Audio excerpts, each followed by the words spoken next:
అండి. అందరికీ good morning. ఈరోజైతే నేను నా లైఫ్‌లో వన్ డే ఎలా జరిగింది, మార్నింగ్ టు ఆఫ్టర్‌నూన్ ఎలా జరిగింది అన్నదాన్ని ఒక వ్లాగ్‌గా తీశానండి. ఖచ్చితంగా మీకు నచ్చుతుంది అని నేను ఆశిస్తున్నాను. ఈరోజైతే నేను పూల తోటకి వెళ్ళాల్సుందండి. మార్నింగే లేసి అన్ని పనులు చేసుకొని వెళ్ళిపోదాము అనేసి రెడీ అవుతున్నాను. మనము 6కి వెళ్ళామంటే అక్కడే 11, 12 అయిపోవచ్చు. టిఫిన్ చేసి పెట్టేసి వెళ్ళిపోదాము. పిల్లలకి ఆకలి వేస్తే తింటారు కదండీ! మనం వచ్చేదానికి లేట్ అయితే. అందుకే ఆ పని కానిస్తున్నాను. జాడీలో ఉప్పు అయితే అయిపోయిందండి. అందుకే కడిగి పెట్టేస్తున్నాను ముందు రోజు.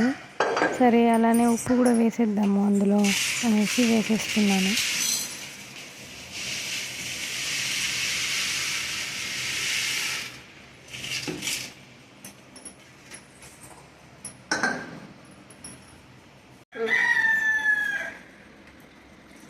ఫస్ట్ పాలైతే పోసి పెట్టేస్తున్నానండి కాగని అనేసి.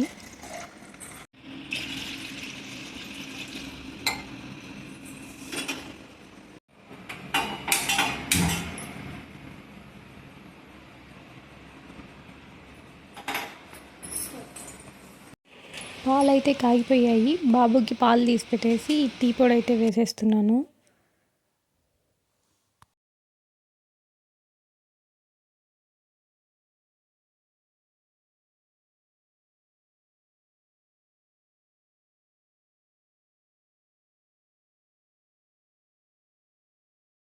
అదే కాగుతూ ఉంటుంది. మనం ఇడ్లీ చేసేద్దామనేసి ఇడ్లీ కూడా పెట్టేశానండి పక్కనే. ఇడ్లీలోకి కారం అయితే చేశానండి. పిండి కూడా కలిపి పెట్టుకునేసాను. బాబు అయితే పడుకొని నిద్రపోతానే ఉన్నాడు. లేపినా కూడా లేయలేదు. ఈరోజు ఏమైనా లీవ్ కదా, స్కూల్ ఏమైనా ఉందా, ఎందుకు నువ్వు కూడా ఎందుకు లేసావు, నువ్వు కూడా పడుకుందురా అనేసి అంటూనే ఉన్నాడు. మా పాప అయితే లేచేసింది. లేచేసి నాతో పాటు చేను దగ్గరికి వస్తాననింది. సరే అనేసి ఫేస్ వాష్ చేసుకొని బ్రష్ చేసుకొని వచ్చేసేయి అని చెప్పాను. ఆ రోజైతే ఇడ్లీలు భలే సాఫ్ట్గా వచ్చాయండి. నార్మల్ డేస్లో నేను చేసేటప్పుడు అలా రాదు, కానీ ఎందుకు చాలా బాగా వచ్చింది. నేను ఎక్కువగా ఇడ్లీలే చేస్తూ ఉంటానండి. ఎందుకంటే హెల్త్కి మంచిది అని కాదు, దోశ అయితే నిలబడి పోస్తూ ఉండాలి. ఒక్కొక్కరు తినేదాకా పోస్తూనే ఉండాలన్నమాట. ఇడ్లీ అయితే పోసి పెట్టామంటే ఉడికిపోతుంది. అదే దోశ అనుకోండి, దాన్ని పోస్తూ ఉండాలి. కొద్దిగా రిస్క్ అనిపిస్తుంది నాకు. అందుకే ఎక్కువ ఇడ్లీ ప్రిఫర్ చేస్తూ ఉంటాను. ఇడ్లీ అయితే పోసి పెట్టేశానండి. జోషి లేనలా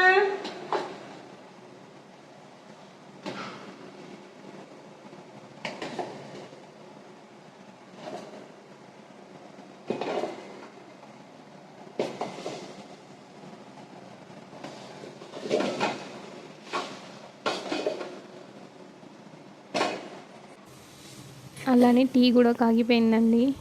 చక్కెర వేసేస్తున్నాను టీలోనే. ఇవన్నీ చేసేసి బయట వచ్చి చూశానండి. తెల్లవారిపోయింది.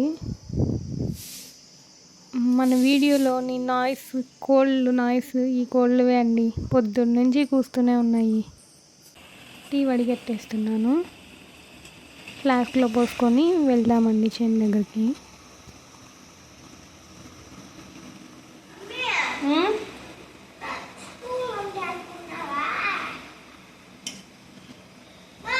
మేము చేను కాడికి వెళ్తాము. నువ్వు టిఫిన్లో మళ్ళీ ఆకలి వేసిందంటే టిఫిన్ ఎలాగా?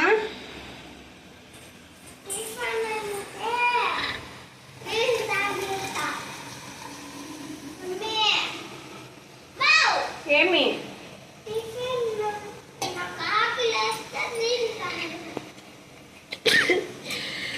6 అయిపోయి ఉంటుందండి. ఆ టైంకి మేము బయలుదేరేసాం చేను దగ్గరికి. అక్కడ గుమ్మడి చెట్లు ఉన్నాయండి. అందులో అయితే పూలు, కాయలు విరగబూసాయండి. గుత్తులు గుత్తులుగా ఉన్నాయి. కాయలు కూడా ఎలా ఉన్నాయో నేను చూపిస్తాను. పువ్వులు చూడండి ఒకే కొమ్మకి ఎన్ని ఉన్నాయో. అలానే కాయలు కూడా చాలా ఉన్నాయి.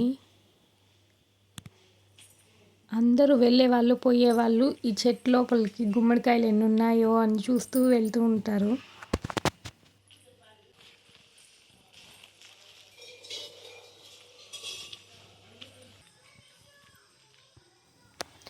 ఇక్కడ చూడండి ఎంత పెద్ద కాయో వేలాడుతుంది పైనే.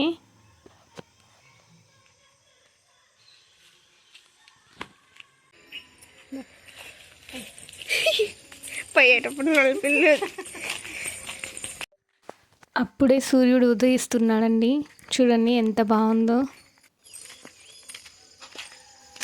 మేము వెళ్తున్నప్పుడే పొలాల దగ్గరికి ఆవుల్ని తీసుకొని వెళ్తున్నారు. ఇదే అండి మా పొలం అయితే. ఇవే మా పూల తోట.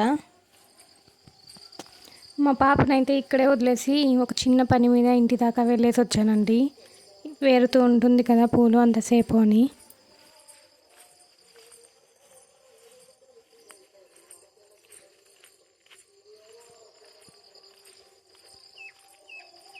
ఏమ్మా ఒక్క చెట్టు కూడా ఏరలేదు. ఇంతసేపు ఏరలేదా? వాళ్ళు పాలు పిండుతా ఉన్నారు. పిండి తీసుకొని వచ్చే లోపల లేట్ అయింది. అప్పటికే మా పాప ఆకలిగా ఉంది మా అనేసి అనింది. సరేరా టీ తాగేసి దాని తర్వాత ఏరుదామనేసి ఫస్ట్ టీ తాగేస్తున్నామండి.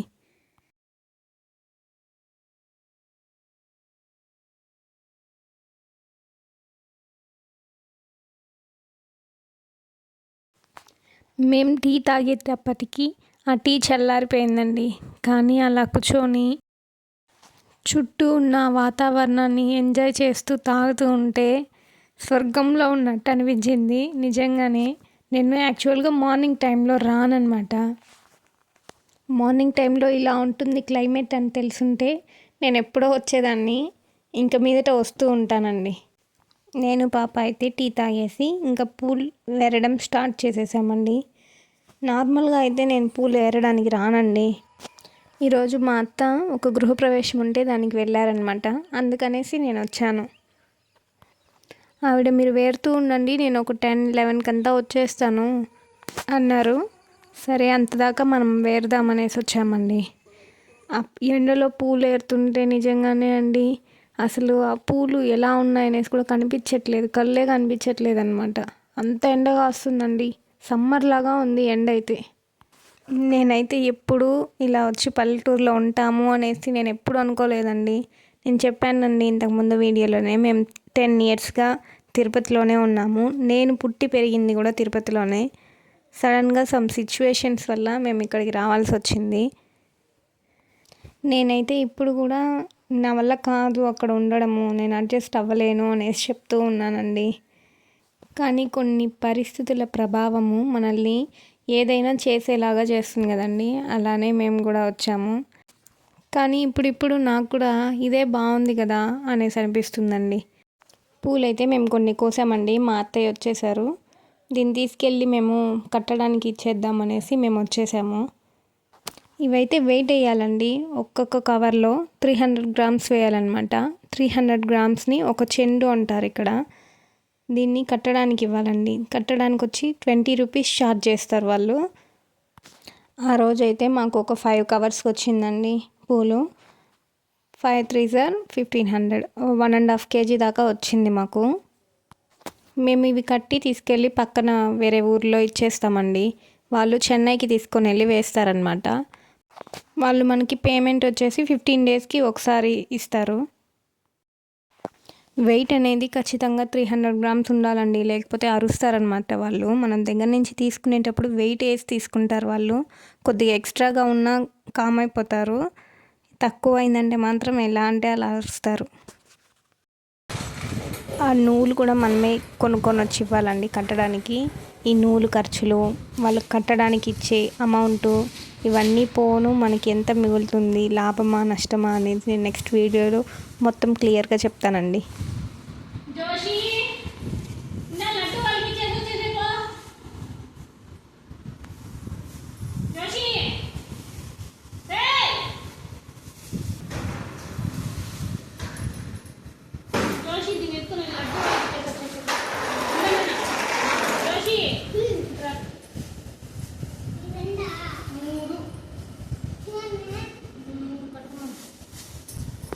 మేము పూలన్నీ ఇచ్చి వచ్చే లోపల టైం అయితే 12 అయిపోయిందండి. గబగబా వంట అయితే పెట్టేశాను.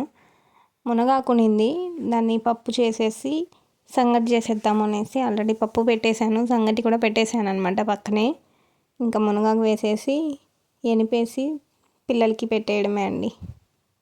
ఓకే అండి, ఈరోజు అయితే నేను నా లైఫ్లో ఒకరోజు ఎలా జరిగింది అనే విషయాన్ని మీతో పంచుకున్నానండి. మీకు నచ్చుతుంది అనేసి నేను ఆశిస్తున్నాను. మన ఛానల్లో ఇక మీదట గార్డెనింగ్ అండ్ ఇలాంటి న్యాచురల్ వ్లాగ్స్ వస్తూ ఉంటాయండి. తప్పకుండా చూసి నా ఛానల్ని సబ్స్క్రైబ్ చేసి నన్ను సపోర్ట్ చేస్తారని ఆశిస్తున్నాను.